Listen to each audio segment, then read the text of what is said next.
Hello, third grade families. Based on feedback from our parent survey, I wanted to create another video to outline our new curriculum and what is coming up for the remainder of the year for our third grade students. We're sending this video out in February because we needed to take a few months to implement the curriculum and learn the ins and outs before we could present it to our families. In this video, I'm going to start out by talking about why we have changed the curriculum. Then we'll look at what EL brings to the equation and what the day-to-day instructional format looks like. Then we will look at the final two modules of the year and what you can expect from those. And finally, I'll speak a little bit about what you can do at home to support your child's learning. So first, why did CMS change the curriculum? So for about 10 years, most schools in CMS used what was known as a balanced literacy framework. The general idea of this framework was a short mini lesson on a particular reading skill, and then small group rotations where the teacher could meet individual readers or small groups of readers, reading a text on their instructional level. While there were resources for teachers, most teachers were left to find more resources, texts, and activities for the students to complete. While there are certainly benefits to the balanced literacy framework, it required teachers to spend a lot of their personal and planning time gathering resources and creating learning progressions. Unfortunately, this led to a lack of coherence and stability in instruction, leading to inequitable outcomes for students. Additionally, students in the early grades in many classrooms were not provided adequate phonics instruction, vocabulary, and word study, leading to difficulty with spelling and decoding unfamiliar words in later grades. We knew we needed a coherent curriculum that explicitly taught phonics to our K-2 students, which led to the district choosing EL education. So why did CMS choose EL? What's so special about the curriculum?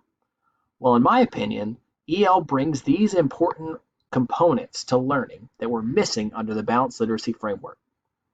The first benefit is a coherent learning path around a specific topic. This year, your students have learned important vocabulary and background knowledge about learning challenges around the world and about frogs. Each day, we teach a module lesson that centers around a complex text and focuses on teaching important vocabulary and background knowledge about that engaging topic. Our first module was about schools and learning challenges around the world, and we just wrapped up our second module on frogs. Hopefully, your students have been able to tell you the different types of frogs and discuss their own tadpole tales. Next, there's an explicit focus on how to write using the texts being read in class. Our third graders crafted their own pourquoi tales and then their own freaky frog books using a mentor text to understand the author's craft. This kind of intentional writing instruction had been missing under previous curricula. Next, there's a balance of fiction and nonfiction texts. We used to teach entire units around fictional text and then do a separate unit on a nonfiction text. But now we center our units around topics rather than text, which brings balance to the types of text we teach, as well as maintaining our focus on building background knowledge around an engaging topic. Next, as one principal told me recently, our teachers are not curriculum developers. They are teachers. This curriculum provides our teachers and students with a variety of graphic organizers and supports for all students to be able to be successful. And finally, the curriculum intentionally embeds what they call habits of character into each of its lessons. Specifically, third graders have focused on three main habits of character: working to become effective learners, working to become ethical people, and working to contribute to a better world. So, what does a day look like in literacy for our third graders? Well, they begin their day with a module lesson delivered in a whole group setting. There are activities embedded in the lesson, such as opportunities to talk, to write, and to reflect on their learning, so it's not an hour of just sitting and listening to the teacher talk. This quarter, they'll be learning about classic literature by conducting a close read of Peter Pan. But I'm going to talk about that a little bit more in just a minute. Later in the day, they participate in what we call the all block. This allows the teacher to work in small groups to provide instruction according to their needs. While the teacher meets in small groups, students work on reading fluently, writing, and vocabulary work. This is the time where students receive their EC services, ESL services, and TD services. So, specifically with third grade, what does the rest of the year look like? Well, we just wrapped up our module on frogs in Module 2.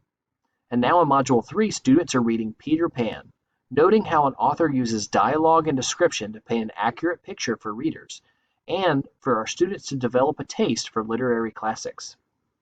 Throughout the module, students will look critically at Peter Pan and consider how they will alter the story to better engage audiences. At the end of the module, students will create an alternate scene in Peter Pan and perform their scenes for their classmates. In Module 4, students will shift their focus to water. Specifically, students will look at how water is a finite resource, how water isn't equitably distributed due to changes in rainfall by region, and the threat of water pollution on access to clean water. At the end of the module, students will create a public service announcement on video and present their research about a particular water issue to an authentic audience. So finally, how can you support your child's learning at home? Well, there are 3 big things you can do at home to support your child's learning in the literacy block. You can ask your child about the module topic, which will be either Peter Pan, classic literature, or water in the 4th quarter. You can ask your students about the specific text they're reading in class. And you can continue to read with your children at home each night before bed, making sure that you ask them questions about characters, setting, and central message of a text. Ask for them to refer to the text to defend their answers, to read fluency with flow and expression. Ask them about vocabulary and unfamiliar words and phrases, and ask them how the point of view of the main characters changed throughout the duration of the story. That will be the best way to support the learning happening in the classroom and embed the learning into their life outside of school. So thank you so much for taking the time to watch this video. And as always, if you have more questions or want more information about the curriculum, you can always reach out to me via email or through your classroom teacher. I also want to invite everyone out to our PTA Spaghetti Dinner on February 20th. At the Spaghetti Dinner, I will be presenting about math instruction and why math instruction has changed, and also we'll be taking questions and providing answers about the curriculum or any other questions or concerns you might have. Thank you so much for your continued support of our school, and feel free to reach out with any questions or concerns.